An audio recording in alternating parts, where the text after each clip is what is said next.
श्रीमद्भगवद गीता अध्याय 4 ज्ञान कर्म संन्यास योग विस्तार से। अध्याय का मूल भाव। चौथे अध्याय में भगवान श्री कृष्ण ज्ञान योग और कर्म योग के रहस्य को स्पष्ट करते हैं। वे बताते हैं कि ज्ञान से ही कर्म बंधन रहित बनता है और यही मोक्ष का मार्ग है। इस अध्याय में अवतार रहस्य, यज्ञ का तात्विक अर्थ, कर्म का शुद्ध स्वरूप और आत्मज्ञान की महिमा विस्तार से समझाई गई है। 1. दिव्य ज्ञान की परंपरा। भगवान श्री कृष्ण अर्जुन से कहते हैं कि यह योग कोई नया नहीं है। ये वही सनातन ज्ञान है जो उन्होंने पहले सूर्यदेव विवस्वान को दिया, विवस्वान ने मनु को और मनु ने इक्ष्वाकु को। इस प्रकार यह ज्ञान राजर्षियों द्वारा परंपरा से चला आ रहा था, लेकिन समय के साथ यह ज्ञान लुप्त हो गया।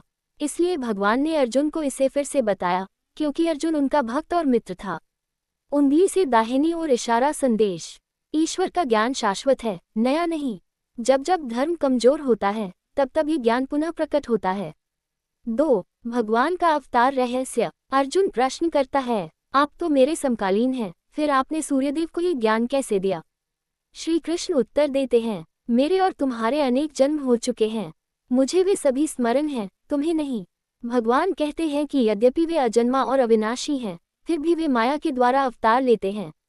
प्रसिद्ध श्लोक का भावार्थ। जब जब धर्म की हानि होती है और अधर्म बढ़ता है, तब तब मैं अवतार लेता हूँ, साधुओं की रक्षा, दुष्टों के विनाश और धर्म की स्थापना के लिए। उंगली से दाहिनी ओर इशारा संदेश। ईश्वर स्वयं कर्मबंधन में नहीं बंधते, फिर भी लोक कल्याण के लिए कर्म करते हैं। 3. कर्म का रहस्य। कर्म क्या है? भगवान कहते हैं कि कर्म क्या है और अकर्म क्या है, इसे समझना अत्यंत कठिन है।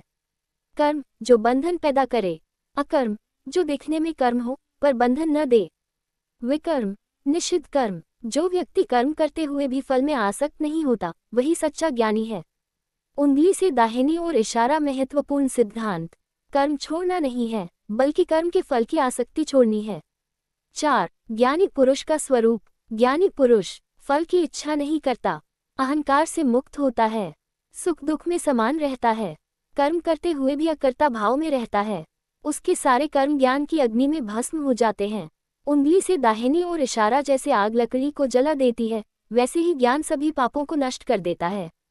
5. यज्ञ का गूढ़ अर्थ। भगवान यज्ञ को केवल अग्नि में आहुति देने तक सीमित नहीं रखते, वे कई प्रकार के यज्ञ बताते हैं। द्रव्य यज्ञ धन, अन्न का दान, तपो यज्ञ तपस्या, योग यज्ञ ध्यान, स्वाध्याय यज्ञ शास्त्र अध्ययन, प्राणायाम यज्ञ श्वास प्रश्वास साधना, ज्ञान यज्ञ आत्मज्ञान। इन सभी में ज्ञान यज्ञ सर्वोत्तम है। उंगली से दाहिनी ओर इशारा संदेश। सच्चा यज्ञ वह है जिससे अहंकार नष्ट हो और चेतना शुद्ध हो। 6. ज्ञान की प्राप्ति कैसे हो?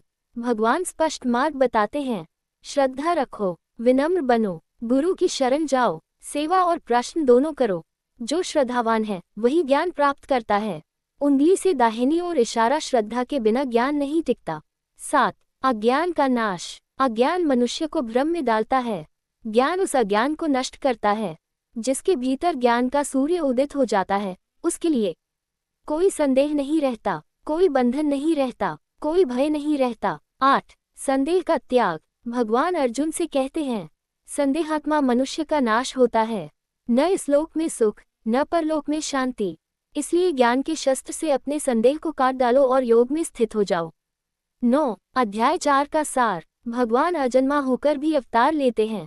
कर्म बंधनकारी तब होता है जब उसमें फल की इच्छा हो। ज्ञान कर्म को पवित्र बनाता है। ज्ञान यज्ञ सबसे श्रेष्ठ है। श्रद्धा, गुरु और विनम्रता से ही ज्ञान मिलता है। 10. आधुनिक जीवन में अध्याय 4 की सीख। आज के जीवन में नौकरी करो लेकिन ईमानदारी से, कर्म करो पर परिणाम की चिंता छोड़ो, सेवा करो पर अहंकार मत पालो, ज्ञान बढ़ाओ पर विनम्र रहो। उंगली से दाहिनी ओर इशारा। यही ज्ञान कर्म संन्यास योग है। पुष्पन काल निष्कर्ष। श्रीमद्भगवद गीता का चौथा अध्याय हमें सिखाता है कि ज्ञान और कर्म विरोधी नहीं है, बल्कि ज्ञान से किया गया कर्म ही हमें मोक्ष की ओर ले जाता है।